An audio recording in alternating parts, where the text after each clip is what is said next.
Yeah, just right out. Right out here. Right out there. I don't think I even made it to the bottom that time. I just saw my line jump. And I went for it. Feels like a pretty nice one.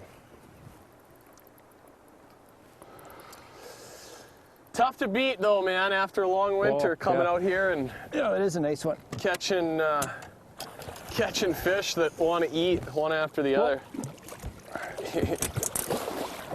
Oh, that's a calm. That's a beauty. Yeah. That's a really nice one. Woo! When they do that, open up.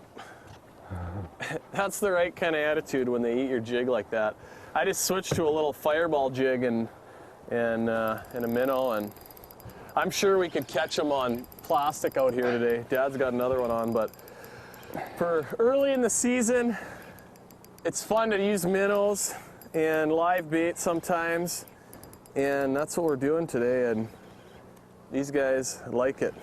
This is a whack fest. We are catching walleyes like this, one after the other. It's crazy.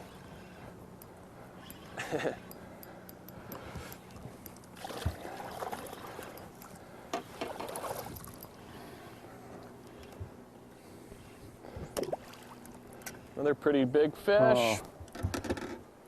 I keep waiting for you to get your token pike, because usually you're pretty good at catching those too. Oh, look at that net job. Nice net job. Hopefully that didn't burn me on a bass this summer. I blew my net job of the year on a walleye. No, nice fish. Sick. Yeah, beauty.